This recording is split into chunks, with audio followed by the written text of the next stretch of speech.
Hello, everyone. I see people popping in. I'm so excited y'all are joining us today. We are going to wait just a couple of seconds while more folks start to roll in. But for those of you that may not know, hopefully you all know why you're here. We are doing a housing tour today. So we're going to show y'all all the different areas on campus where housing occurs, different residence halls. And we're going to show you the things like the roommate process, the RA process, eating in a dining hall, and just anything that you want to know about housing. We are here to answer. I see some of y'all are already utilizing the chat. That is awesome. Keep using it. If you have any questions, feel free to put them in the chat. Make sure it is set to all panelists and attendees because there's probably going to be some similar questions coming from y'all, and that way we can get them answered. I am going to wait just a little bit longer. Oh, I'm loving all these questions already happening. And yeah, we'll wait just a little bit longer. I still see some people popping in. Hello. Feel free to maybe leave us what you're interested in majoring, what you're excited about when it comes to Western's campus, how your day's been so far, favorite ice cream flavor. I don't know. Possibilities are endless in the chat. So all right, I am just going to jump into some introductions. So hello, everyone. My name is Lauren Haywood. I am a third-year student here at Western, and I am majoring in public relations, and I am double minoring in communications and sociology. I have been a tour guide, and now I'm actually also working at the front desk, which is exciting for the admissions office for about a year now, which is crazy. And outside of school, I'm very, very into going in the outdoors and just kind of exploring around Bellingham. So I am actually going to pass it over to Eva Rosa to introduce herself. Hi, everyone. I'm Eva Rosa, and I'm a third-year student at Western. I'm a double major studying international business and French with a minor in entrepreneurship. And on campus, I'm involved as a tour guide. And then when we're in person, I also work with our TEDx Club to put on our annual TEDx events. And I go swing dancing every Wednesday night with our Swing Kids Club, which is some of my favorite things to relax and do. Off campus, I have two jobs. Well, I have three now. But off campus, I teach water aerobics classes at the public pool, which is one of my all-time favorite things. And I work night shifts as a night shift security manager at a local homeless shelter. And my last job is I work at Lululemon. So I do all kinds of fun things. I'm totally excited about it. If you have any questions about on or off campus stuff and like what living in a dorm looks like and being off, like doing things off campus, totally ask me. I'd love to answer those for you. Yeah, and then I'm going to hand it over to Mackenzie. Hi, my name is Mackenzie. I am in my third year here at Western. I'm originally from Lacey, Washington, and I study, I'm double majoring, so I'm in communication studies and psychology studies. That's what I do here when I'm not working or doing homework or things like that. I recently have loved being able to get down to the bay and get around the water. I also love listening to podcasts and music and painting. So those are kind of the things that I do. I'm going to pass it over to Chio, and we're going to get us started. Yeah, hi everyone. My name is Chio Aoki Kramer. I use she, her pronouns, and I am a second year student here at Western. I'm a behavioral neuroscience major with a minor in psychology and the honors interdisciplinary minor. So that just means I am in the honors program as well. Loving all of this activity in the chat. Keep it going definitely throughout the tour today. If you have more questions, throw it in there. We have our lovely chat mods in there that are constantly monitoring that. So we're hopefully going to get a lot of good answers done for you. But before we dive into this, I did want to mention that even though we are not sadly in person on campus and we're viewing our housing areas virtually today, I did want to acknowledge that the Western is located on the ancestral homelands of the Coast Salish people. And we have, as Western students, the greatest privilege of being able to be around Bellingham and Western's campus and just take in all the beauty it has to offer. So throughout this tour today, please join me in expressing our deepest gratitude and respect for the current Lummi Nation and Nooksack tribe who have been putting continuous care into these lands that we occupy. So we're each going to be talking about different areas on campus. We have 3 different residential areas: North Campus, Ridgeway Complex, and South Campus. And so as we each talk about these different areas, we're going to see photo montages playing on the screen, and then we'll get to look inside some of the housing areas. So you get a look at about what each of the residence halls look like.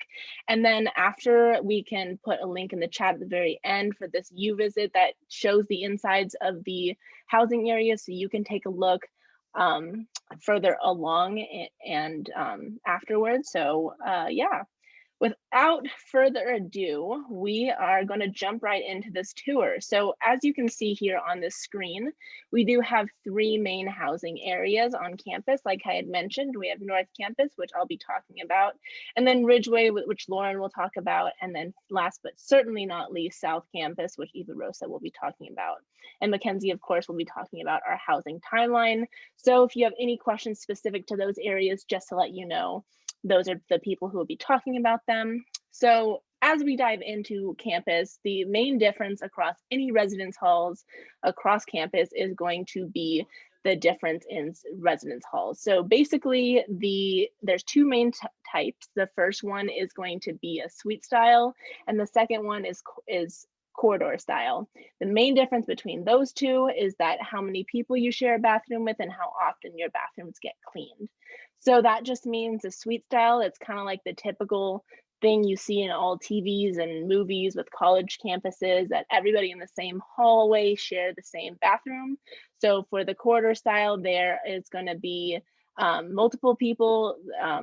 Every single person in that hallway will be in that bathroom. Those bathrooms you are not responsible for cleaning. We have a professional custodial staff that they go in and have a daily cleaning schedule, and they make sure that bathroom is always clean for you. For our suite style, though, we do have 1 bathroom that is shared by 2 to 4 different rooms. So that means it's 4 to 8 people sharing in 1 bathroom. And that is going to be up to you to clean, because since they are within the rooms itself, it is going to be up to you to make sure you maintain the cleanliness and work it out with your suite mate to figure out what's a good cleaning schedule for you all and how you're going to rotate those chores and everything. For me, I personally lived in a suite style. I lived in Eden's, which is our honors residence hall. And that was super fun for me. And we ended up getting a nice rhythm. One of my roommates, she loves cleaning, or one of my suite mates, actually, she loved cleaning. And that was kind of her de-stressor. So every Sunday night, she would go through and deep clean the whole bathroom, which was really awesome because we didn't really ever have to do anything. But of course, we offered to help, but she had her specific way she liked things. So we didn't want to get in the way with that. But there also is a slight difference between rooms across campus. Our standard size we have is a double, which means it's going to be you and 1 roommate. And then we also do offer single and triple rooms. The single rooms will be reserved for people who have the disability access accommodations from our disability access center. So if you need those specific accommodations for a single room, then you can work with our DAC to figure that out, and the housing will work with you, like with that. And then triple rooms, they're just a slightly cheaper option for the most part. Our prices are kind of changing up, which Mackenzie will kind of touch on a bit later. But as far as it goes with access and safety in the residence halls, each of them, they will have a key fob that you have to scan in order to unlock the outside doors. And then it's kind of like a double security thing, because once you get into those doors, each individual area, like each individual room, will be locked with a separate key. So you can always be sure that nobody except the people who are supposed to be in your residence hall is going to be in there. And then nobody will be in your room besides you and your invited guests, and of course your roommate if you have them. So we really try and make sure that there's a lot of safety, especially when it comes to living on campus. And so, yeah, like I had mentioned, I lived in Eden's, which is on North Campus. I personally really loved it because it was super close to Red Square, which is kind of like our social center hub of campus. It's near where a lot of different classrooms are for me personally. So that was really nice, and it was a really short walk. You kind of got a lovely view of the water when you walked out. And of course, like you can kind of have seen those columns. They're just gorgeous, and they just offer just a lovely place to take pictures and all things like that. The one downside to it is you are going to be all the way across campus from the rec center. So if being close to the rec center is kind of a deal breaker for you, that might be something to consider. But however, when I do say it's all the way across campus, it's only about a 10 to 15-minute walk to get across campus. So it's not that big of a deal. For me, I usually took that as kind of like a nice little warm-up jog. So then when I got there, I was already warm and ready to get my workout in. So it was still really fun, still really accessible. Campus is, if you've gotten to visit campus, it's really just like a straight line. So it's pretty chill.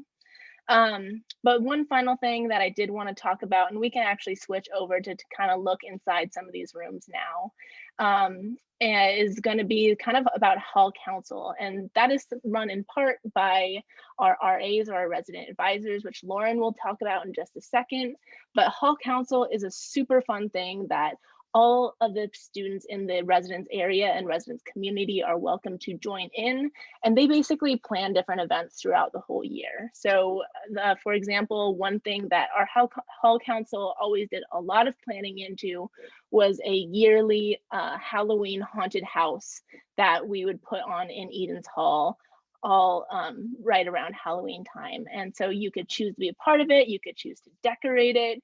Everyone from all around campus is welcome. So it was really fun to kind of just like see everybody dress up and get all excited about that. And if you were a resident and you didn't want to get scared, you would like have this little card like, "Don't scare me." It was really funny to kind of like be like, "Oh, funny." But yeah, they have a number of different events like that. I got to go to a record painting night. That was super fun, and all those supplies were covered by the hall council. So that was also something really great, just a great way to meet other people who live around you. But yeah, right now we're looking inside a Higginson double room, I think. This actually might be in Eden's as well. You can see that suite door right there. So one door goes out to the hallway and one door goes into the bathroom. And then that's going to be a little bit different for Higginson is going to be a suite as well. But for example, Eden's North, that's going to be a hall style. And so you're just going to have that one entrance and going out to figure out whichever way you need to go to the bathroom that is in your hallway.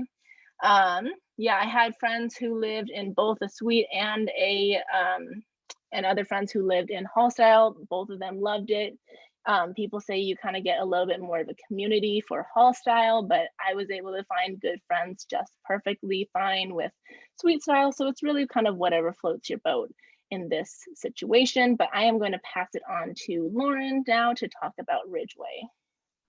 All right, hello everyone. So while we start looking off at the Ridgeway, also known as the Ridge, it's kind of like the abbreviated name, I'm going to answer a question that I keep seeing popping up in the chat, which is, are there general kitchens in the dorm commons? And yes, there are. In all dorm buildings, there are general usage kitchens available to the people living there. And it's great because especially some people just really like to cook on their own, and that is great because you have that option. I do kind of have a funny story with that though. I found out from one of my coworkers today that a person living in Sigma, which is where I lived, which I'll talk about in a second, would catch fish and cook fish in the kitchen. So maybe avoid doing that. But other than that, yes, there are definitely kitchens available for your usage. And then another question, again, before jumping into actual Ridge, is there equipment to, oh, and I see the fishing, just because it made the hall smell like fish. That's the only reason why, not because fish is bad. I personally love to eat fish.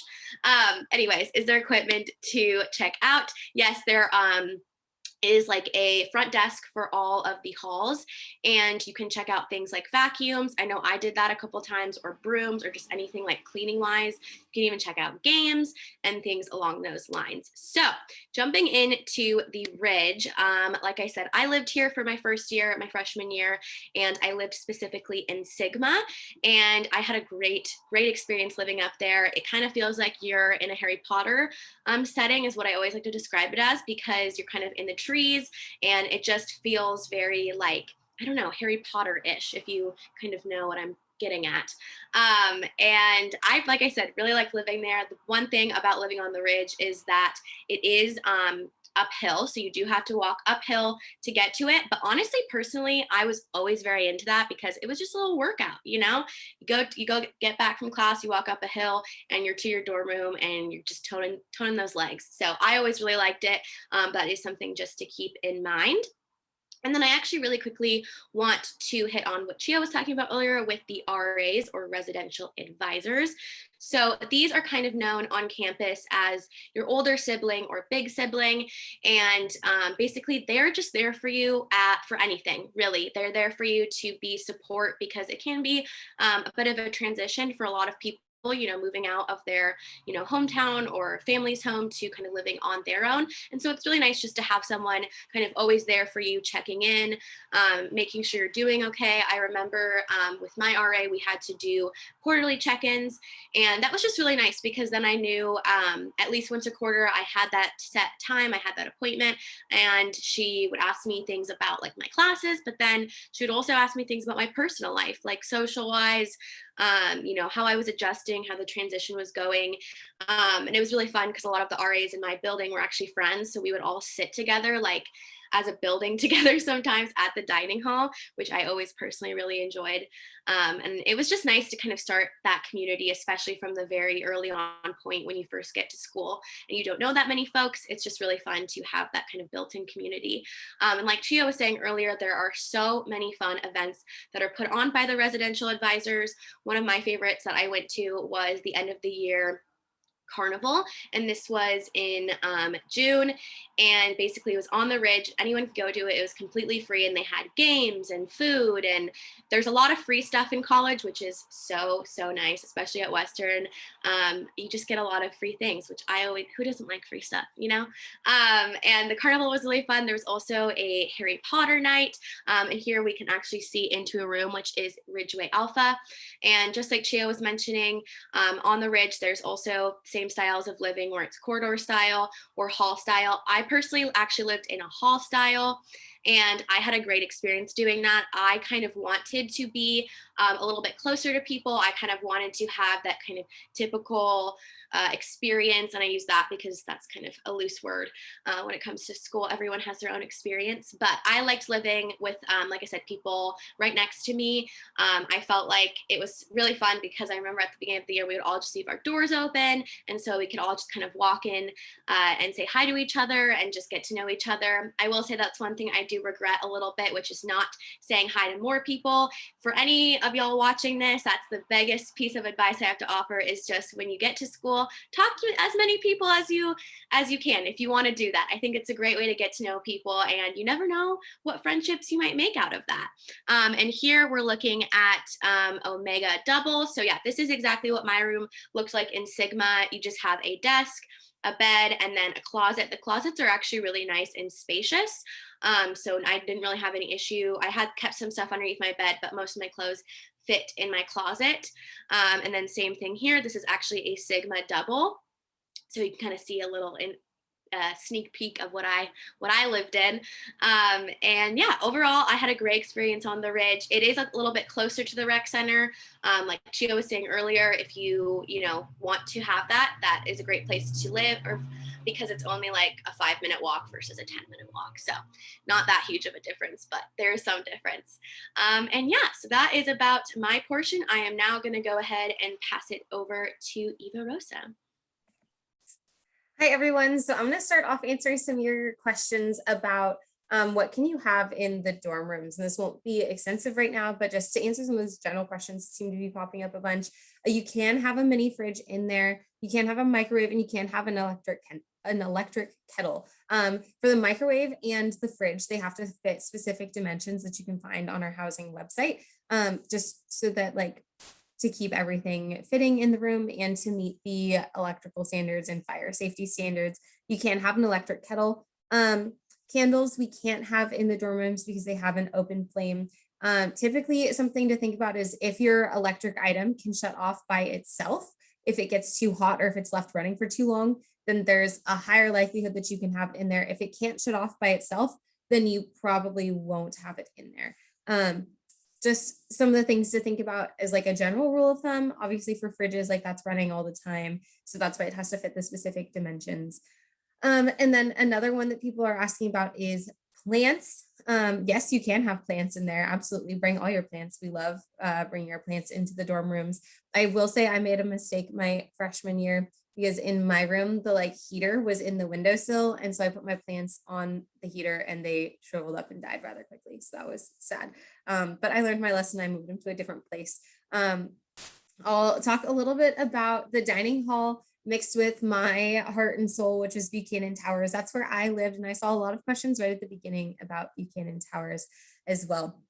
So for the dining halls, we're looking at it right now. That's going to be the Viking Commons right here that we're looking at. And that's kind of the main one that everyone goes to. That's the one with the view over the bay. You can watch the sunset in. Absolutely gorgeous. All the other ones have great views too, but this is kind of the main one that people commune at. Each section of campus has a dining hall. So we have dining, the Viking Commons is for North Campus. There's one in the Ridgeway area, and then there's one for South Campus, which is mainly for Fairhaven and Buchanan Towers. The way our dining hall works is that with your student ID card, you'll be able to get into any of the dining halls. If you're living on campus, you can choose at the beginning of the quarter which meal plan number you'd like to get. You can have 1, 2, 3, or unlimited a day. We do serve 4 meals here on campus. We serve breakfast, lunch, dinner, and late night.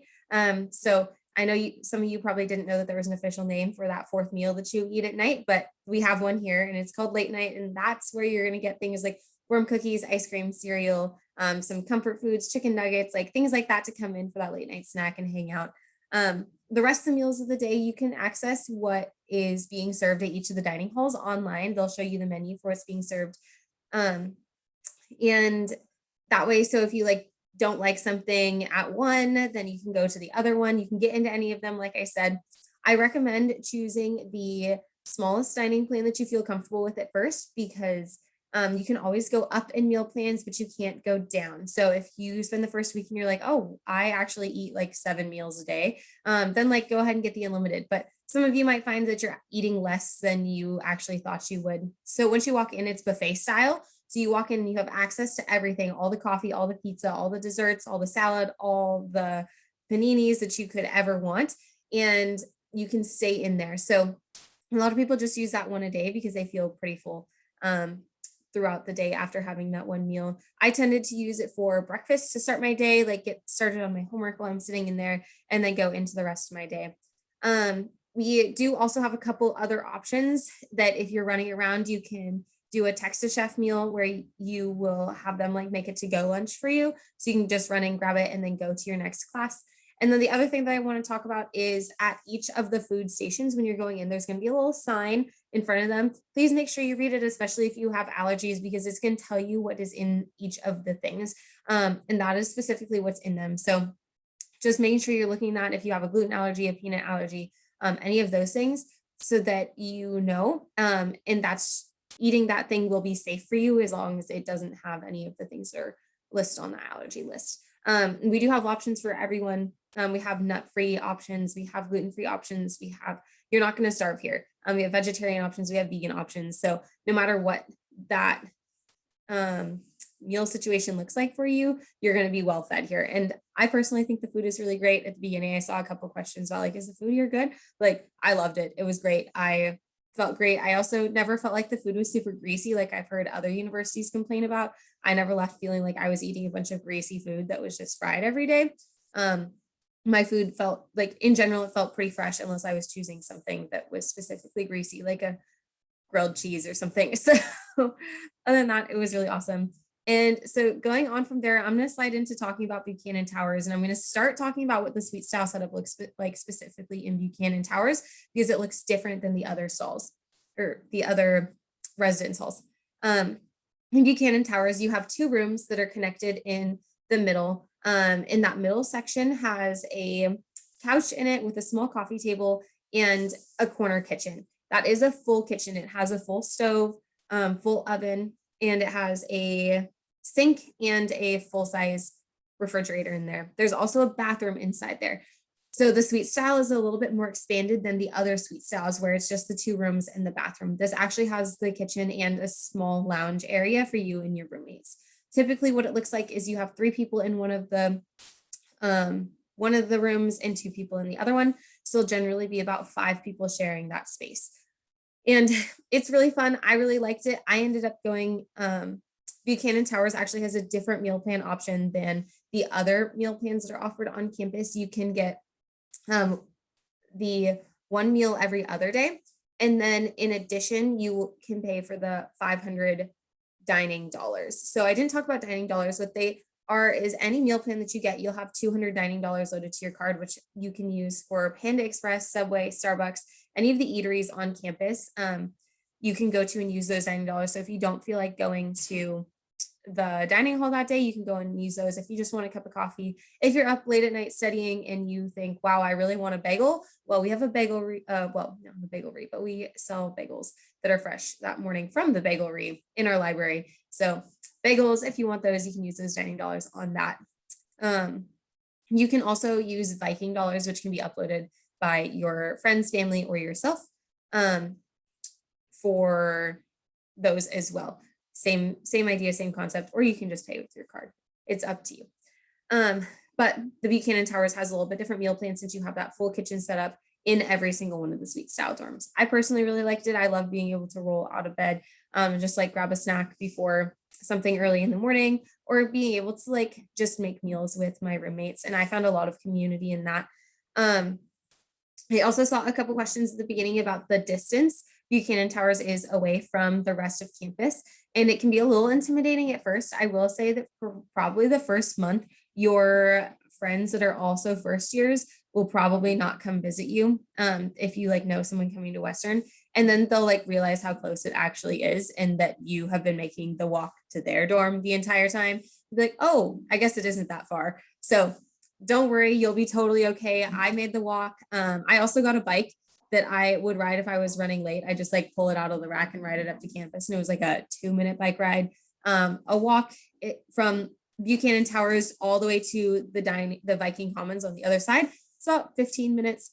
So it's not super long, totally accessible. It is really close to the rec center, which will be open in the fall for students because it's open right now. So will be open. So it's great to access that. And one of my other favorite things though too, is you get to walk from Buchanan Towers through, like you have the option to go a couple different ways. You can walk along the street. You can walk between Buchanan Towers to the Fairhaven residence halls, which are the other South Campus residence halls. They're also mainly suite style, but they don't include those dorms. We've just heard a lot about the suite style. So that's another option that you can choose, and you can go to the Fairhaven dining hall as well. That's really close to that one. So you can walk through there, and it takes a little trail kind of up and through campus on the side of the Arboretum closest to campus, or you can walk around back and you can actually go through our Outback Farm, which is a farm we have on campus, and you can like say hi to all the chickens and like smell all the flowers and take a really long time to get to campus because you're just seeing what all the students are planting. There's like a little stage out there too that we've had bands perform on, or like poetry readings at. There's like a hammock. There's I found this like, you never know what you're going to find in there. Actually, it's just so fun. So it's another great way to walk to campus. I personally think it's like the most choose your own adventure for getting to campus versus a lot of the other ones. It's like, oh, I always go this direction because it's like how you get to campus. That one, you can like choose what you're feeling that day. You can like take a really meditative walk home. I really love it. And yeah, so I also found a lot of community in that as well. Like our halls had a lot of events going on.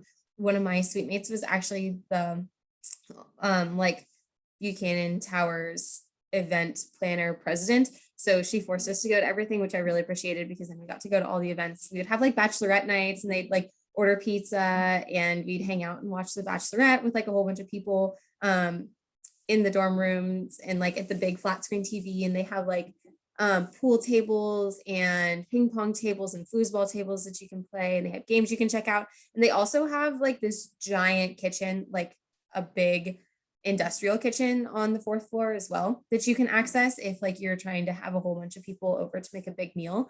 They just have this really giant kitchen that has like 3 fridges in it, 3 stoves, 3 ovens, 2 sinks. So you're never going to feel cramped in there if for some reason your dorm room just won't do.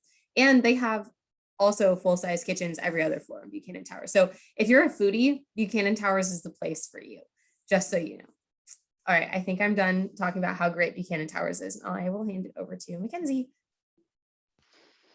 Yeah, so I'm going to cover the housing application process and all of the information that goes into that. We're going to be on the housing timeline page for all of this information. It is easily accessible on our website, so I highly recommend looking at this. Before I get into all of this, though, I do want to point out some of the questions that have been popping up, especially about like the new residence halls. So Alma Clark Glass, we anticipate to have it open for fall. Of course, construction is always going to be chaotic. So if anything happens, we will update our students as much as possible through our website and also through emails and contacts like that. So those should be available and it should not be closed off to incoming first year students. It will be available to students who request it. As for some of our COVID restrictions, unfortunately at this time, we don't have all of our we don't have everything approved and finalized quite yet. It's a little bit too far out for us to safely be able to anticipate what everything's going to look like. Again, more information on that is going to be covered as soon as we have it. I see a lot of that is pertaining to the ridge. We anticipate to have some of the ridge open, but we will likely have areas of the ridge closed off just for safety precautions in case we need that space. The last section is about pricing. More information on that is also going to be coming out soon. Let me double check the dates that I had about that. For now, you can check out our website on our financial information page. You can see what the rates are for this year. Currently, we use the students' the occupation of the area, so like the occupancy of the space. So if it's a single room, a double room, or a triple room, combined with the student's meal plan, and that is what gives you your pricing. It will be adjusted slightly, and those new room and board rates are being approved in mid-June. So with all of that out of the way, I'm going to go ahead and get us started on our first step of this housing application. So we can scroll down just a little bit and we will see the area that we will spend most of our time in. This is the most complicated aspect of the application process. Everything else is very, very simple. And even this is also a very simple process. We recommend that students confirm your enrollment to Western before submitting your application, because there are two ways that you can submit an application. One of those is through the student SSO login or the Western Universal login, and that uses your Western email and the password that you create for that. The other is the temporary portal. So if for some reason you can't confirm your enrollment before you submit an application, then you can do it through that temporary portal. It can just be a little bit more messy. So if you have the chance to confirm your enrollment before submitting that application. The application for fall quarter is open now and it will be open through May 1st. So if you have questions about that, I recommend looking there and going through. Those are our deadlines that are available currently. Let's see. In the housing application, you are going to go through basically all the information that you need to submit to us about who you are, what you're interested in, and where you'd like to be on campus. So at first, it's going to give you the opportunity to submit information about if you want to be in any of our living learning communities. So those include our Pride housing, our honors housing. Honors housing is not something that you can't apply to the honors program through the application to housing, but if you are in the honors program, then you would indicate that on this section. The last one is our Black affinity housing, which will be in Alma Clark Glass. All of that information is going to be up on our website as well. So you may indicate that you're interested in one of those living learning communities. You will also indicate your housing gender. So that will be male, female, or gender neutral. We do offer gender neutral throughout our campus, and you can go to our Explore the Buildings page, and that will have the different places that you can find gender neutral housing, as well as where all of these other programs are offered. You have at this point now done your gender housing request, you have indicated if you're interested in any of our living learning communities. You're now going to go through the roommate survey and housing preferences. You're going to pick 3 housing preferences. Those can be as simple as saying, I want to live in Fairhaven as my top choice, Mathis Hall as my second choice, and Edens Hall as my third choice. But you can also indicate things like, I would like to live in, oh, we're actually going to stay on that section real fast. We'll keep going in a bit. Most of our information, again, is on this first step. I know it's a lot of info. The rest of the steps will be rather quick.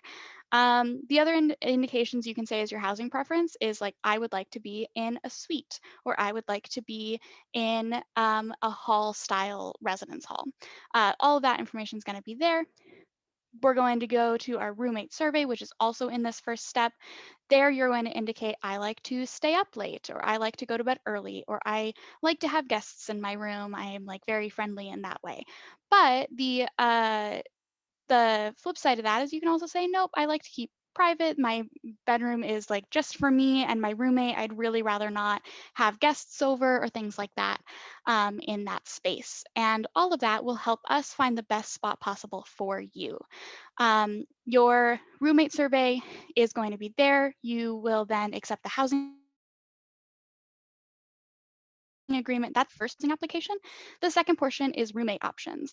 We also have roommate options information on a separate link, as you can see on this page. So if you have further questions, I'd check it out there. There are 3 ways that we tend to do roommate selection. So either you just let us choose and we will go based off of your roommate survey and find somebody who would be the best compatibility for you. The other 2 options have to do with selecting a roommate.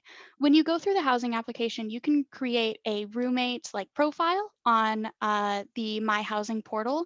And in that space, you can like look for people and see if you know anybody that is like, oh, they have some of the same hobbies and they want to live in the same space as me. So I'm going to see if they want to be a roommate with me. And you can send them messages, and that's how you could create a roommate group. In that case, we would do our best to find the place that will like be best for both of you, and you will be locked together in a roommate group. The last option is if you know somebody who's going to Western, you can just request them right away rather than going through this like searching process. The roommate options are all available in the same period of time as the housing application, but you can continue to update your roommate group after you submit an application. We are hitting a little bit close to the end of our time, so I'm kind of going to rush through the next couple steps. But if you have other questions, feel free to reach out to us. The housing program is going to have a housing webinar on April 28th that you can look into, where we're going to go over a lot of this information as well. You can also go to the housing section, has currently like drop-in Zoom groups that you can find. They should be on your email. And that is where you can like drop in and talk face to face with somebody who will be able to help you out with some of these questions. Couple questions in the chat that I want to cover before moving on to the last 3 steps. The Pride housing option is a little bit different than gender neutral. It's something that you can apply to if you're interested in a more like programmatic option. So it's going to usually have community groups where you are like being taught about different ways to better help like your community around you. And that is usually something that people in the LGBT community are going to be interested in. You aren't required to do that, but it is an option that we have out there so that you have a space where it's increasing that social life and things like that. Let's see, I also see, can you change your preferences? Through May 1st, you can change your preferences on our website. Through the My Housing portal, you can just go in and edit your application. After May 1st, it does have to be an email. And after May 1st, it can be a little bit more difficult. So try to do those changes before May 1st. Real quick, let's move on to our next step. Step 2 is the us notifying you that the deposit is due. Step 2 and 3 really go together. The way that our housing system works is if you are sent a housing deposit request, it's $200 housing deposit. Those will start going out in late May. Then that is us indicating to you, we want you on campus. We have space for you on campus. This is something that we're interested in. The second step, or the third step, is you paying that. So that's the other half of that confirmation. We send it saying that we want you on campus. You paying that is you saying that you would like to live on campus. So that's you like confirming that. So again, May 1st is when you have to have your application submitted. Late May is when we're going to start sending out deposit requests. Just to keep an eye on time, I'm going to move really quick to the last step, step 4, and this is the room assignment. For fall quarter, we do offer room selection. So July 1st through 15th, or July 15th through August 15th is room selection, where you can go in, and if you're in a roommate group, then only one of you has to select a spot. You can select a place that is available. August 16th through 31st, anybody who doesn't want to select their room, then we will select it for you. Now, I know we've had a lot of information going in here that I've kind of rushed through in the past 10 minutes, as well as the rest of us rushing through in the past like 40 minutes. So if you have questions that we aren't able to get to, we really want to help you out. Please reach out to us. If you can't do so on the website and you can't find your info there, you can contact us also through email or by phone Monday through Friday, 8 to 5. I'm going to step back and see if anybody else has other closing remarks, but highly recommend reaching out to us and hopefully we can help you to help get onto campus. Yeah, and that is gonna conclude our tour. We want to make sure we have enough time in between this and then the campus tour. But thank you all so much for being here. I love the activity in the chat. That was so refreshing for me as a tour guide doing this virtually to have that interaction with y'all. I'm sure it was for the other tour guides. Yeah, do you all have anything else you would like to add? Yeah, I think, yeah, I just see it in the chat. We just have our email that we put there, phone number. I do believe there are going to be some other like breakout groups, something with other housing, like housing representatives throughout the rest of the day. So you can always go in there, pop in if any of your questions weren't answered. We did try our best, but you know, there are a lot of you, so we really want to do our best to get all the general ones answered. But yeah, with all that being said, I hope you all have a great rest of the Admitted Students Day. We have our housing tour next on the same link, I believe. And so hopefully you enjoy your rest of the day. Thanks, y'all. Bye.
All right, we got some people here. Welcome y'all to the Western Washington University campus tour. Before we get started, feel free to utilize the chat, maybe say, how you're feeling, favorite color, what you want to major in, pretty much just introduce yourself and yeah.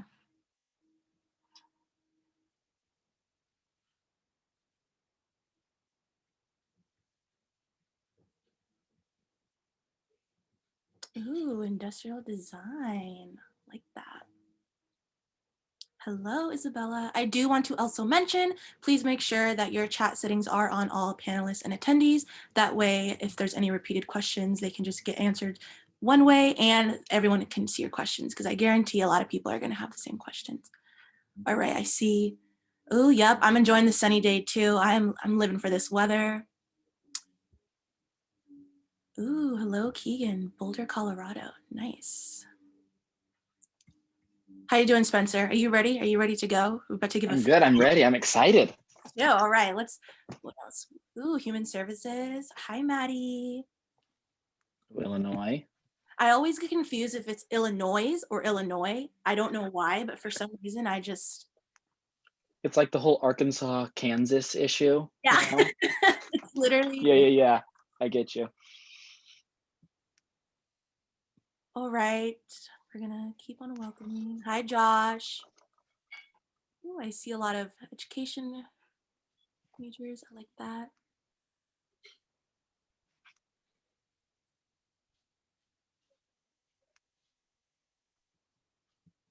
So far, I don't think we have anybody from the same place either. So I know. great to have all of you.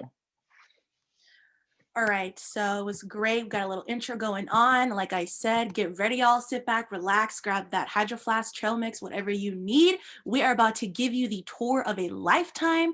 So with that being said, hello, everyone. Welcome to the Western Washington University campus virtual tour. Unfortunately, we wish we could be in person, but we're just going to have to do with this virtual tour. I do want to say that the tour is going to run between 40 to 50 minutes, so it is a little shorter than our average tour. And if you're looking for more in-depth information, please feel free to use one of our self-guided tours. I'm sure one of our chat mods can drop the link for that, or just feel free to email admissions or any other department where you have questions.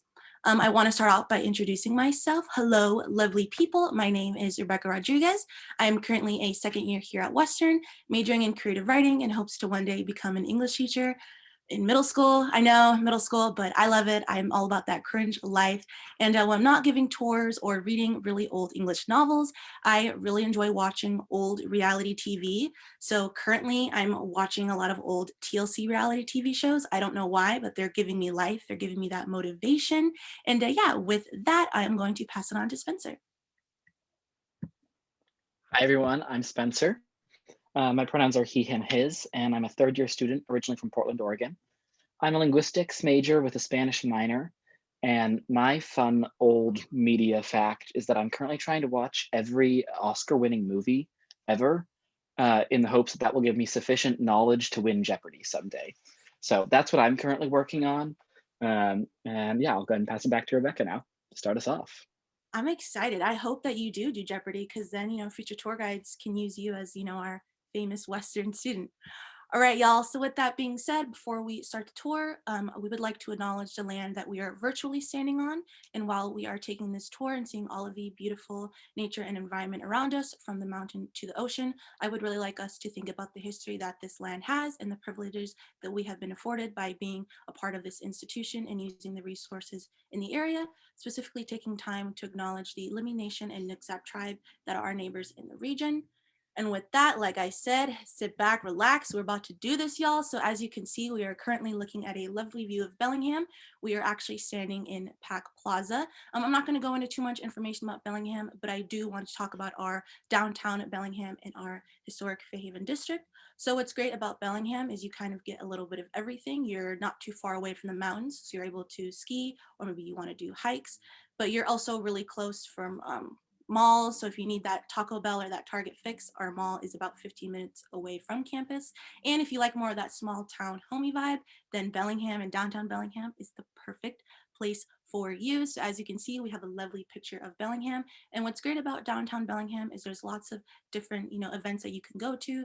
We have farmers markets, we have concerts, we have a lot of great local restaurants. You can definitely get your grub on. I know for me, I love getting crepes. It's literally the best thing ever. Spencer, you're rocking with what I'm saying. You agreeing? Yup. And I just want to also say that it's definitely not a ghost town. So if anyone's thinking like, oh, Bellingham, like, is everyone going to leave? That's not the case. Bellingham is constantly pouring out with all this life and all this energy. And if you maybe want a slower pace, I definitely recommend checking out Fairhaven, which is our Fairhaven Historical District. And what's great about that is it kind of feels like you're in your own Hallmark like holiday movie. As you can see, we have a beautiful boardwalk and you just have all these old and historic mom and pop shops. And it's just a great place to take your family if they've never been to Bellingham. But I will say that many of us like to advise that it is a little more bougie, a little more pricier. So if you're not the one paying for the meal, then Fairhaven is definitely the way to go. I'm sure many of you are wondering, this is great, but what if I want to go home? I feel that sometimes we just need that homemade meal.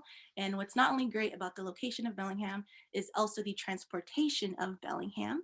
So we have many different ways of transportation. So we have our just WTA, which is kind of like our local bus organization or company, and they pretty much just take you anywhere around Bellingham. There's various stops throughout campus. So if you're not a walker and you just would rather take the bus, that is actually possible.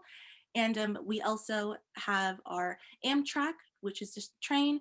And I believe it goes along the coast. I'm not quite sure, but I have been told that it is one of the most prettiest views to see, especially when you're on a train on the sunset. And then we also have our Greyhound and Bolt bus. If you're the first person to sign up for a Bolt bus fare ticket, it is $1. So it's definitely a really affordable and cheap way to go home. And as I mentioned, we also have our Greyhound. And finally, we have our international airport. I say international because you can't go to Cabo, you can't go to China, but you could go, to and from Canada, maybe to SeaTac Airport. So it's really just a local airport. And finally, if you're someone who you would rather be cheap but also make friends, a great option is to join our Facebook ride share group. What's great about that is you just say where you're going, you offer to pay for gas or for snacks or for a lovely chicken sandwich, and most people will comment, and then that way you're able to get home, but also maybe make a friend or two. And now with that being said, I think we're ready to get this started. We're about to start off with PAC, the Performing Arts Center. We're gonna shimmy. Yeah, all right. So here we are at the Performing Arts Center. What's great about this building is not only is it really cool and you're a really great view, but there's lots of different theaters. So we have black box theaters, we have our main theaters, and one of them you can actually move around the chairs. So you can definitely create your own unique setup. And this is also where majority of the music, theater, and dance departments I will have their office hours. So we like to say that this is where the fine and performing arts offices are housed. So when we say house, we just mean that's where you will find any department heads. And I do want to mention that if you are someone who is interested in the performing or fine arts, you do not have to be part of the major, especially for performing arts. All you have to do is just do your traditional audition, and then you can be part of ensembles or any musical concerts going on. There are still currently online productions, so definitely recommend checking that out. Maybe we can drop a link in the chat. And with that, I'm going to pass it back to Spencer. Yeah, so we're going to do a quick little 180 to look at the Viking Union and then go on over to that. This is a 7-story building, and you might be looking at it and thinking, no, it's not. That's like maybe 2. This is because we're actually the only college in the nation that has 5 invisible floors stacked on top with brand new technology. I'm kidding. It's built into the side of a mountain. So we have 5 floors that are below ground level. So you actually walk in onto the 6th floor, and then you'll find everything in here that is a whole bunch of different things. So to start off, when you go in directly to your left, you'll find the bookstore. And this is where you're going to get, your textbooks, your notebooks, your pens and pencils, your Western gear. So, your WW sweatshirts, all of those types of things. All that you're going to find in here. Lots of different things. Very helpful resource. And that's just right when you go into the Viking Union. And then also in the Viking Union, on that same floor, we have kind of a lounge area with some eateries. We have the unofficial campus Starbucks. We say unofficial because it does serve Starbucks coffee, but you can't use your Starbucks gift cards, so a little bit of a bummer there. but still pretty good. We also have like a Panda Express in there, which is my personal guilty pleasure, a Subway, a number of other things there.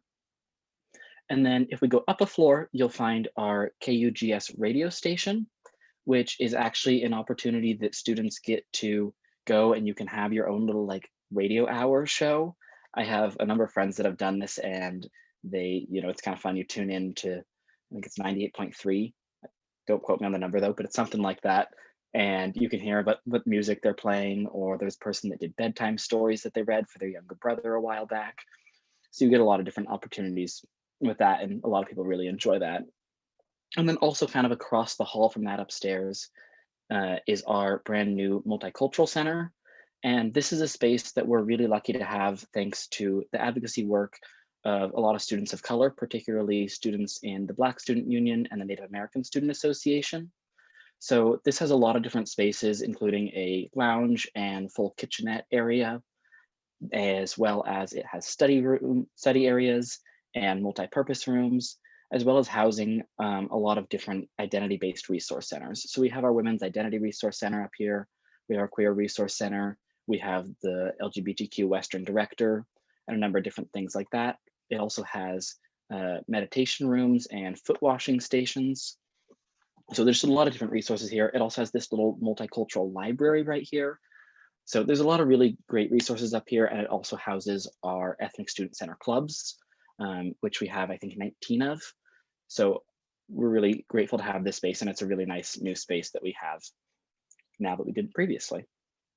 Also in the Viking Union is the home to our AS, which is our Associated Students, and it's kind of like, our student government on campus, and there are a lot of things and events that they put on. We'll talk a little bit about more of those a little later on too, as well as they also are one of the largest associated students in the nation. So there's a lot of different job opportunities and different positions through that if you're interested in leadership roles and things like that. One of the things that they do is they run the outdoor center in the bottom floor of the Viking Union, which is a place that you can go. They have a bike repair shop, and they'll actually teach you how to fix your bike and whatever's wrong with it. So if the same thing happens again, you can do it, which I think is super cool. And then they also have like a bunch of different gear that you can rent. You can get crash pads for climbing, or skis or snowboard or whatever it is. And those are all at pretty good rates. And they even actually also host excursions. So there's a bus that goes up to the mountain for whatever winter sport is your particular jam, and lots of different things like that. The last thing that I want to mention in the Viking Union is my personal favorite spot, the Underground Coffee House. This is actually modeled after the Friends. That's the name of the show, Friends, the coffee shop in Friends, Central Perk. And so there's a bunch of couches and cushy chairs, and then there's kind of a central stage that is a open mic space. So there's often open mic nights. There's open mic poetry nights specifically. One time I went for a Bob Ross paint along night, but I'd actually gotten my days switched. So it was actually someone like presenting their artwork and their music together in a cool show. So like there's always things going on. It's really cool. And it's also the only place on campus that you can get a piece of pie.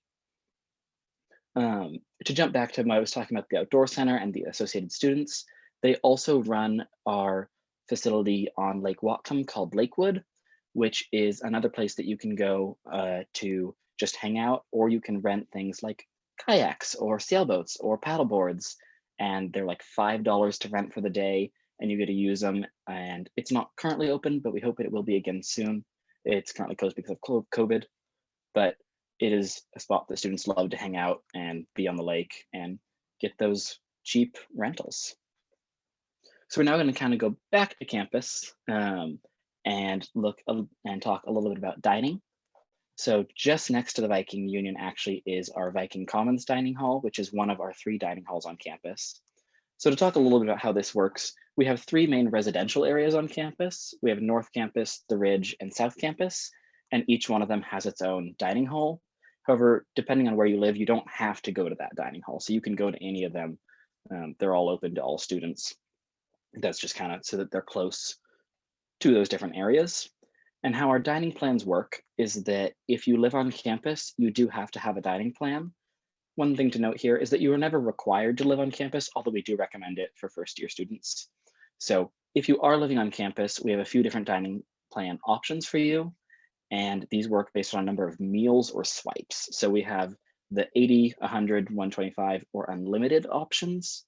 And these are all buffet style dining halls. So one swipe of your card is one meal, and then you can get as much food as you want that is in the dining hall. And there's a lot of different options in those dining halls. So there's always going to be like an international section, a comfort food section, there's a salad bar, a pizza station, a sandwich making section. And then there's going to be like a vegan and vegetarian option always, for people that have those particular needs, as well as if you have any allergy concerns or say you're gluten-free or anything like that. All of the foods are very clearly labeled next to them with little cards that describe all the ingredients so that you know what you're getting at all times, as well as the workers in the kitchens always make sure to say if they're making a sandwich for someone that's gluten-free, they switch their gloves so that there's not any cross-contamination and things like that. If you have any particular concerns, you can also always text the chef, which is an option we have here, just to make sure that that is that your allergy concerns are being met. The other side of our dining plans that I think is a little bit more the fun side is our dining dollars, which comes with all of the dining plans. And those are roughly $200 per quarter. And you get to use those at any of the on-campus eateries. So that can be the Panda Express or Starbucks that I mentioned earlier. It could be Zoe's Bagels in the library or a number of the other places that we'll mention throughout the tour. And a lot of these have really good food. One of my personal favorites that sometimes doesn't get noticed as much is Oath Pizza. The only place on campus you're not going to be able to use those is our vendors row, which is food carts that come and set up outside Viking Commons. Everywhere else you can use those dining dollars. And those do roll over from quarter to quarter, unlike meals. So they are a good option for getting different things, and you can often end up with a lot at the end if you don't use them early. So they're good to use throughout. But that about wraps up dining. So I'm gonna give it back to you, Rebecca, to talk about housing. Yeah, so I just want to say, y'all, really great tip. Please don't sleep on the chicken sandwiches that the dining hall serves. They are incredible. They definitely have joined the chicken sandwich conversation. If you're ever on campus, top 3, chicken sandwich, the soft serve ice cream, and a waffle. Don't have them all together unless you're about that, but or we get And the curly fries. I was just gonna also throw in the curly fries. It's good food, okay? For as a dining hall, it's as good as it's gonna get. I'm telling y'all right now. I see a question, which meal plan do you recommend? It kind of just depends. So I had the 2 meals a day, and because I found out about dining dollars, I kind of barely went to the dining hall and I just used all my dining dollars.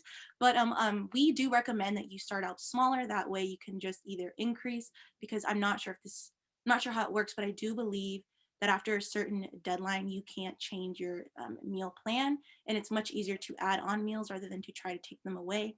I know for me, spring quarter, I had like 70 meals left over, and they kind of just went nowhere. But I also know that if you are someone who tends to pick a higher meal plan and you have all these available meals, you can actually donate them to other students who are in need of those meals. So yeah, it kind of just depends on you.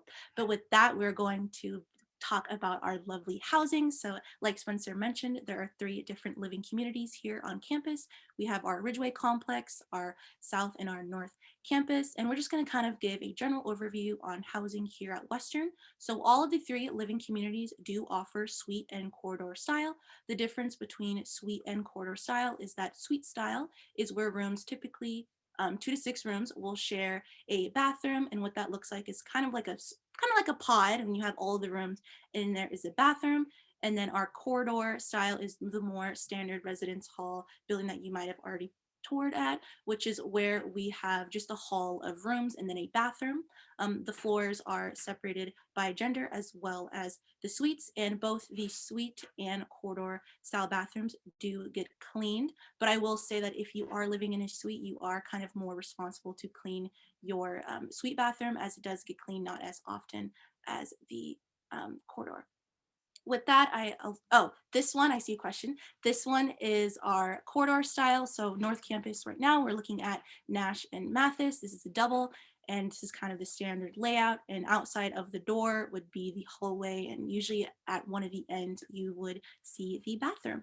And yeah, I also want to talk about the different styles of housing. So not only do we have corridor and suite, but we also have single, triple, and double rooms. I will say single rooms are very hard to get as they are reserved for students who might have a disability or might need the access to that room. Double is the more standard style, but with that, I also want to talk about how we have substance-free housing, we have accelerated quiet hours, and we also have pride and gender inclusive, gender neutral housing. So we pretty much have a housing style that should work for everybody. I see another question, is every Buchanan double room suite style? So Buchanan Towers, I'm not sure which Buchanan tower you're talking about, but I'm not sure which one it is, but there is one where it's more of like apartment style. I'm not sure if one of the chat mods can drop the link to the actual like Buchanan Tower website, and that looks a little different. But I do want to also mention before we move on some of the great resources we have when you live on campus. So since about 90% of first year students do live on campus, residence life is popping, y'all. There's a lot of free things, a lot of great ways to make friends. I know for me, if it's free, I'm there. My middle name should practically be free. You can, make your own t-shirts, you can make your own plants, you can do whatever. Like, let me tell you, whatever you think about, you can do it here through our residence life. And that is all thanks to our hall council and our RAs. So our hall councils are pretty much made up of students who are living on campus, and they pretty much plan activities like movie nights, and they also advocate for needs. I know that when I lived on the Ridge, which is in the Ridgeway complex, I really wanted a water bottle filling station. And unfortunately, the pandemic kind of hit, so we never really got to take that seriously, but maybe one of you guys can take it over for me. And then we also have our RAs. Our RAs are our residential advisors. And I like to think of them as the older sibling, kind of your big brother, your big sister here on campus. And they not only help you navigate what it's like to live on campus, but they can also help you with classes or any other personal or roommate issues. And before we leave this stop, I do want to mention that we have loads of different types of roommate selections, and I'm sure one of our chat mods can drop the link for that. And I do want to say, if you are someone who is interested in slightly making friends, I definitely recommend living on campus. It is a great experience. And with that, I do want us to transition over to Old Main.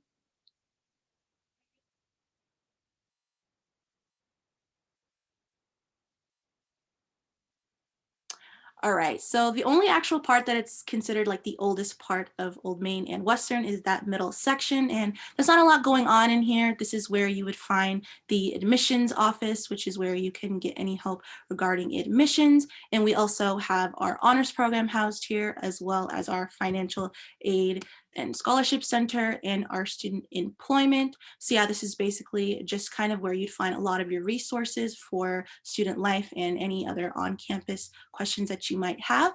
And yeah, I'm going to pass it back to Spencer to talk a little bit about the libraries in Red Square. Yeah, I personally want to say before I start this that I love the library. It's one of my favorite places on campus. They do a thing at the end of each quarter where they bring in like cats and dogs to pet if you have a lot of stress, which is fun. But I'll jump back and talk more generally about the library. So it's kind of, we have two halves. So what you're seeing here on the left side is our Haggard Hall side, and on the right side is Wilson. Wilson is the more traditional library, and Haggard Hall is the more technology focused side on the library. So I'm going to start by talking about Wilson a little bit. It operates like a lot of college libraries do, where as you go up in the floors, they get quieter. So on your first floor, you're going to find a lot of collaborative spaces, group work. And then as you get to like this reading room up on the fourth floor, you're going to find places that you shouldn't probably bring an iced coffee or a bag of chips or take a nap if you snore, because people will, be a little upset. So you can find the place that works for you best. We also have a lot of different resources housed in the library. So for one, we have our tutoring center in this side of the library, which is a great resource for your kind of intro classes, your general requirements, things like that. They have math and science and all sorts of those types of things. And it's also a student employment opportunity. If you get a B+ or higher in those classes, then you have the opportunity you can apply to work as a tutor there, and that's an on-campus job. We also have our Disability Access Center and Veterans Services Center in Wilson Library.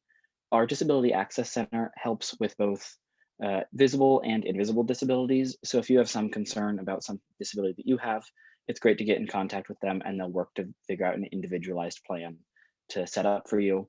And then our Veteran Services Center helps support veterans and their dependents.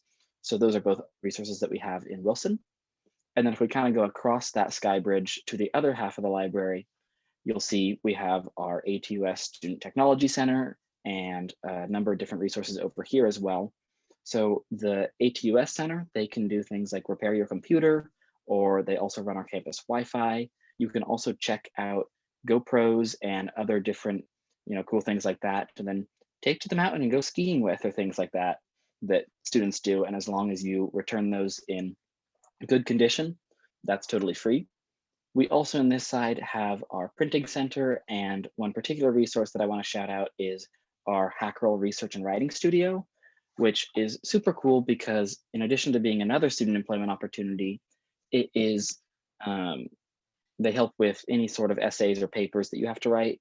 And one way that they do this always, but that is particularly helpful during COVID, is you can send them in a copy of your paper, and they'll send you back a recording of them going through and giving feedback and talking about it. And they're super helpful. They're all really good at that, and they have really great insights. So we really appreciate them.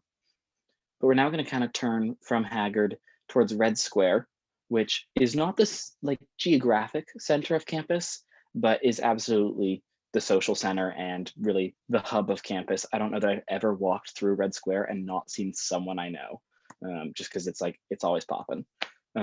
So there's a lot of things that happen here. One thing that happens here is at the beginning of each year, we have our club info session.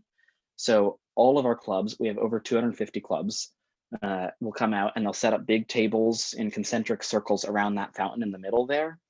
And they'll give out, free candy and bags and different, well, actually, we say you should bring a bag to collect all the different things that they're handing out. And you can just like find a club for really anything. We have clubs that I mentioned earlier, like the Ethnic Student Center clubs. We also have clubs for basically every academic major or department.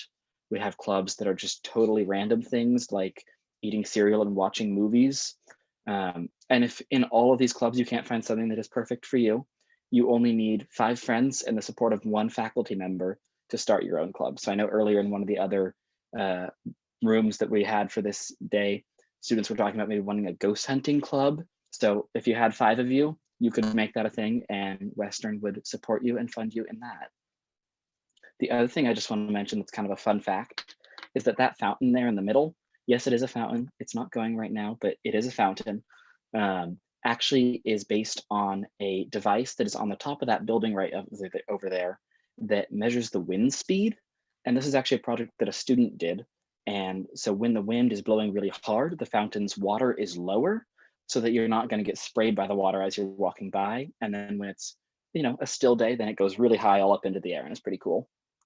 So Red Square is a great space, and we have a number of buildings in it also that I think Rebecca's going to talk about now. Yeah, so first we're going to actually look at Miller Hall. Miller Hall is home to our Modern and Classical Language Department in our Woodring College of Education, as well as our Education Abroad office. So just kind of break down those 3 different things. So for our Modern and Classical Language Department, I believe we just currently actually added ASL, so I definitely recommend checking that out if that's something you're interested in. And fun fact, Western has produced the highest rate of teachers, so I guarantee at least someone in your K-12 experience did get their teaching degree here at Western. And I do want to talk a little bit more about our Education Abroad office. A lot of students regret never studying abroad, so I just want to emphasize, definitely do it. Don't let money be a problem, because majority of the sister schools or programs have really similar tuition rates, and it's definitely a great way to explore the world as well as improve on your education. And with that, we are now going to talk about Bond Hall. All right, so Bond Hall is one of our other buildings located around Red Square.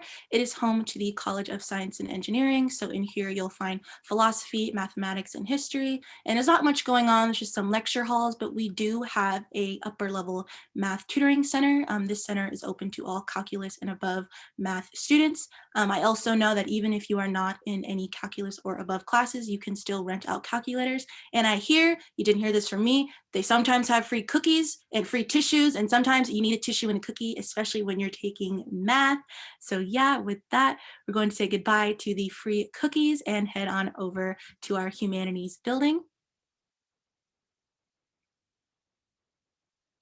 All right, so it's kind of hidden. I'm not really sure if we even have a good picture of it, but in here you will find our English department as well as our HR. So I do want to use this time to really highlight campus jobs. If you want to be cool like me and Spencer, you know, you might want to rock that blue polo. Definitely recommend becoming a tour guide or having any of the other 3,000 jobs that we have on campus. And what's great about working on your campus is they actually value that you are a student first and then an employee. So your hours definitely reflect that, and you do not have to work during finals week, which is a blessing. There is another building, which is Fraser Hall, and it's that little one on your screen. And I do want to highlight that because they are currently doing free COVID testing. So if that's a resource you need to use, please utilize it. And now we're going to say goodbye to our fountain that I've never seen turned on and head over to Carver Gym. Oh, look at that, 10 out of 10. We love this for us. All right, y'all. So a lot of people like to call this the reverse mullet. I just literally had to Google what that was because I always forget. It is a party in the front and a business in the back. So this is home to our health and human development programs, as well as our kinesiology, recreation, and community health majors. So in here, you'll also find our Viking athletics. So y'all know, not only do I hype up the chicken sandwich and those free cookies, but I also want to hype up our athletics here. Do not sleep on D2. We are an NCAA Division II school, but we are definitely number one, not only in your heart, but on the records. Our women's rowing team has won 7 national titles, and just last year in 2019, our women's soccer team placed second. So I definitely recommend going out and cheering for your Vikes.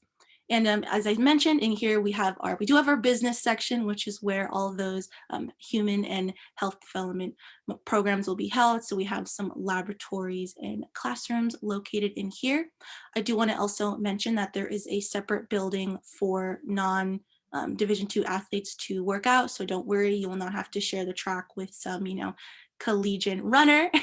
And with that, we're going to leave our reverse mullet and head on to what I'm calling the bob. Drop your name in the chat if you guys any new hairstyle ideas for our fine arts building, because I've been trying to find one, and the bob just sounds, really artistic, and it's kind of a vibe. So yeah, in here, this is where our fine arts building is located, and you'll mainly just find a lot of different studios that the art students utilize, our ceramic studio, our photography studio, and any other, space that they might need. This is a closed program, so you will need to submit a portfolio in order to utilize this space. That is so people like me do not waste time trying to use a ruler to draw a straight line, only for the line to still end up not being straight. And I do want to highlight 2 great things in here, which is our 2 free galleries. We have our B gallery, which is student run, and our Western gallery, which is where the local artists who are coming in and out of Bellingham can drop off their art.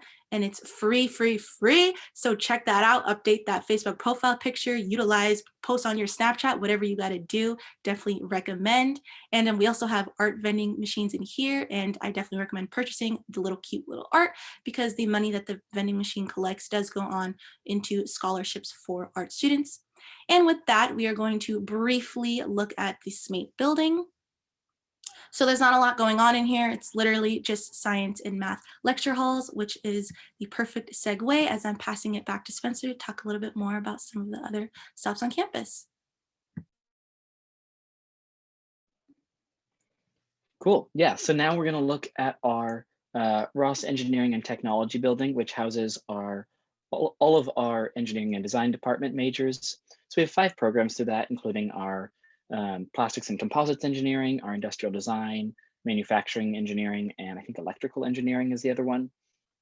And these all have a lot of different kind of workspaces within them. These programs really emphasize a strong theoretical base, but then actually like practical application. So they do a lot of different cool projects and things.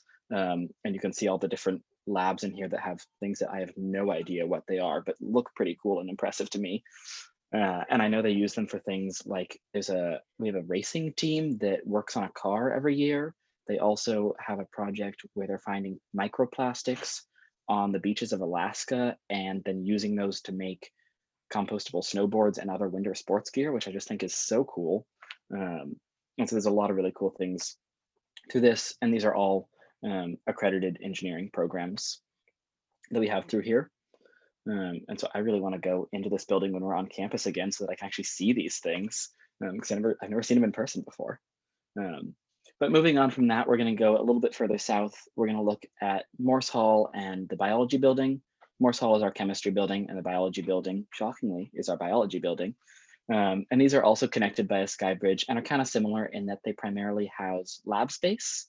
So they will have some classrooms, they will have some offices for those professors in those departments, but they mainly have the lab spaces. And this is one of the things that we like to emphasize, is that since we have such a high percentage of undergraduate students, we have a lot of opportunities for students to get involved in the lab and take classes that have lab components earlier on in their education than many other universities do. So there's a lot of really cool things in the lab. And I hear that as you go up the floors, the technology in the labs gets more complicated. And so you'll have like, microscopes and things on your first floor. And then you'll get to that third floor and it'll be like, I don't know, probably lasers and fancy things like that do all sorts of stuff.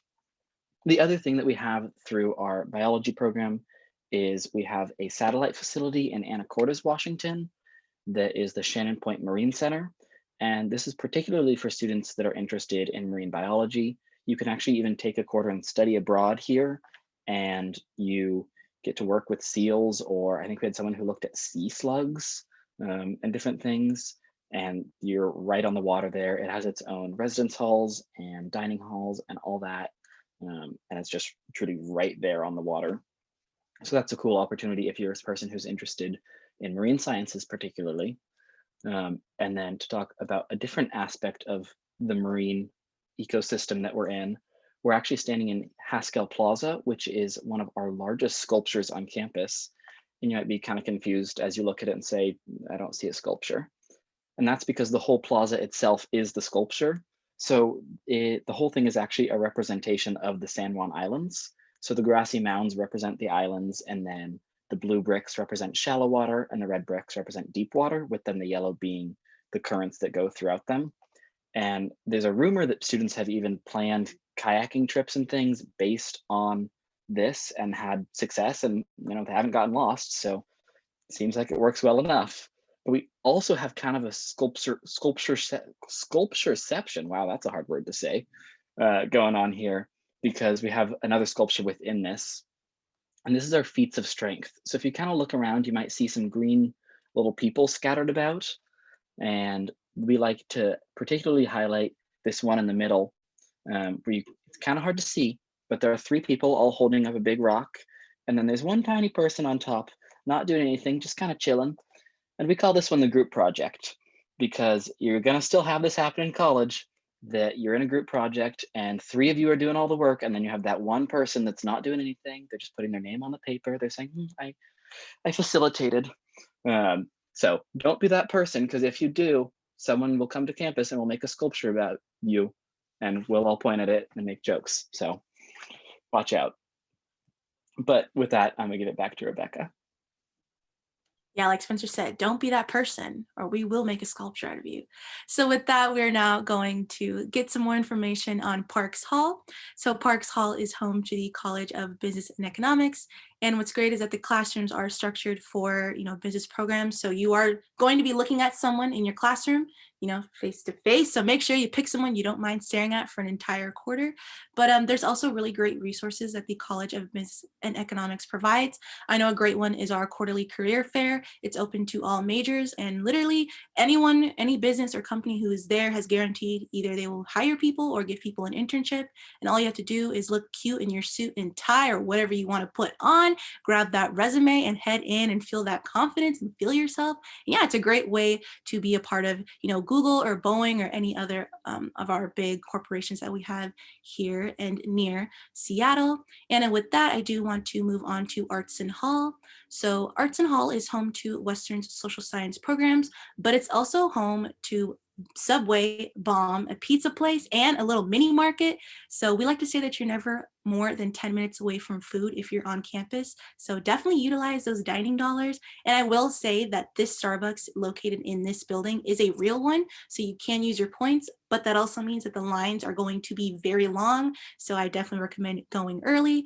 And as you can see, this is one of our biggest lecture halls. I know it looks like a lot of people can be here, but I do want to highlight that even though there are lecture halls like this, it's really easy to make connections with your professors and gain better insight, but also maybe, work on research beside them. So do not let a classroom this size scare you. I promise there's a spot and place here for you. And with that, we're going to keep going down the stairs to our lovely geode. If you're like me, didn't know what a geode was until not too long ago. So I like to call our environmental studies building the homemade burrito because it's kind of ugly. The presentation is kind of ugly on the outside, but it is beautiful on the inside. Not sure if it's tasty, but it's at least beautiful. So in here, we have all different types of labs, as well as kind of like museum vibes going on. So there's all these different fossils and plants, as well as the different colored blanking on the word, but I do want to say that the red and blue are to represent heart valves, which is super awesome. And this is just a great place to study. I do want to highlight that our College of the Environment is the oldest in the country, so you're definitely getting street cred. And yeah, with that, I'm going to pass it back on to Spencer. Oh, wait, sorry. Yes? Yeah, I'm going to pass it back on to Spencer to talk about CommLawn, I believe. Sure. Yeah. So we're now standing right outside of our comm lawn, which is kind of our other social hub of campus. I mean, it's more of our South Campus social hub. And so this has a number of different events and things that we hold here. This is where our AS puts on our quarterly movie night. So they'll bring out a big projector and students will bring things like, blankets, quilts, other things that make sense to carry long distances, like couches, and set up and watch whatever the movie is that quarter. We haven't been able to do that this year because of the pandemic. So instead, they've been doing the alternative of having drive-in movie nights, which has been pretty fun. They did I think they did Rocky Horror for Halloween a little while back. They do a bunch of other things. We also usually have Lawnstock here, which is a music festival that's kind of our take on Woodstock. And that's also a lot of fun that happens at the end of every year. So there's a lot of good events that happen there. And then we also have our communications facility, which is what the lawn is named after. And this houses a number of different things. So in addition to housing the communications major, it also has journalism, physics, astronomy, and computer science. And so one of the things that it has in this is our Western Front offices, which is one of our 3 publications on campus. So the Western Front is kind of like a bi-weekly news magazine like the Seattle Times or the New York Times. And then we also have our Clip Sun, which is a quarterly photojournalism magazine, and The Planet that's run in conjunction with the environmental science programs college. That is actually the only undergraduate environmental publication in the nation. And so it competes at a graduate level and has won awards before. And so all of those are actually publications you can be involved with without even being a journalism student. But if you are a journalism student, you do have to work on those to get some practical experience. One of the other things I want to talk about in this area is Academic Instructional Center, East and West Wings. That's a bit of a mouthful, so we often just call it Academic East and Academic West, or even just ADUB. So on that left side, we have Academic East, which houses our brain sciences. So that's going to be psychology, communication services and disorders, and behavioral neuroscience, as well as it also has a research lab in there, or sorry, not a research lab, a speech and hearing clinic in there that is actually open to members of the Bellingham community to come and have that happen there. And that actually also is a shadowing opportunity for students interested in that field. And then ADUB mainly just has classrooms, computer labs, things like that. We're now going to head a little bit further on to Flag Plaza, which is kind of the south end of our campus for what we're going to talk about today. And one of the main things we're going to talk about here is kind of student services. So just beyond these kind of the edge that you see here is our parking lots. And then beyond that is our campus services building. Our campus services building houses our student health center as well as campus safety. So our student health center is one of the things we like to call free with a fee, which means it is you pay your tuition at the beginning of the quarter, and then you don't generally have to pay for this. You do have to pay if you're taking something out. So like blood work or getting a cast or those types of things you would have to pay for, but they do fortunately accept most insurance, and they're very friendly, super great. I went there for my flu shot. I went there when I was sick my freshman year, and they're super friendly, very helpful. And then as far as safety, there's kind of 4 aspects I want to talk about with that. We first of all have our system of Western alerts. And so these are text and email alerts that students are automatically enrolled in and that parents and guardians can sign up to be enrolled in. And they send out things like, say it's a snowy day, they'll send out a message saying, hey, it's snowy, don't come to class, classes are canceled because there's snow. Snow days, that's what I'm trying to say here, which is great because you can wake up, see that text, and just put your phone back down, roll over, go back to sleep, sleep in. We also have our blue light system, which is like a lot of colleges have this. We have these blue posts with lights on them scattered about campus. And if there's some kind of emergency or you're feeling unsafe for whatever reason, you can run up to this, hit the button, and it'll immediately put you in contact with one of our university police, as well as dispatching one to your location that'll be there in 3 to 4 minutes. That also brings me to the third aspect that I want to talk about, which is those university police. They are trained alongside the Bellingham Police Department, but they also get specific training in campus. So they know the lingo, they know what the Harry Potter room is, they know what ADUB means, so that they are prepared for those things. And then the last aspect I want to talk about is our green coats. And this is actually another student job opportunity. And these are students that patrol campus from 8 p.m. to 8 a.m. and just kind of make sure that things are okay. They will walk you home if you ask them, or if it's a rainy day, they'll pick you up in their little Priuses that they drive around campus and drive you home. They'll walk you to your car. And if you like forgot a book in the library the night before a test or something, they can let you back in to grab that and then lock that back up again after you. I'm going to pass it back to Rebecca again now to finish the tour off. Yeah, so we got about 5 minutes left, so I'm going to try to get through this. All right, so here we are. I know there was a question earlier on in the chat asking if there was a place to work out, and this is that place. This is our Wade King Rec Center, and what's great about this building is it has 3 things that students really pushed for. So the first is a bunch of natural lighting, so you can definitely get that golden hour glow as you're working out and definitely get the beautiful views of Western. The second thing students really wanted was an abundance of cardio machines. So many of us call these second floor cardio heaven. I personally used to call myself cardio B. Currently, I am not as much into my cardio B energy as I'd like to be, but I'm really trying. And I also want to mention before I continue that what's not only great about this building is the natural lighting and an abundance of cardio machines, but also that it is considered free with the fee, so it is included when you're in your tuition. So definitely feel free to utilize this building.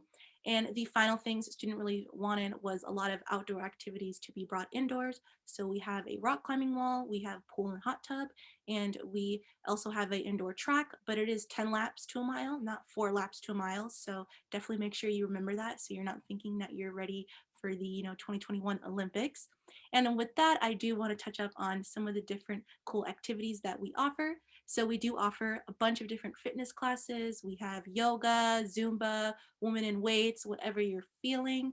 And what's great about that is that the first week of every quarter, all of those classes are free, or you can pay $5 per class or $45 per quarter, which pretty much grants you all access to all of the different classes and training sessions that we have here on campus.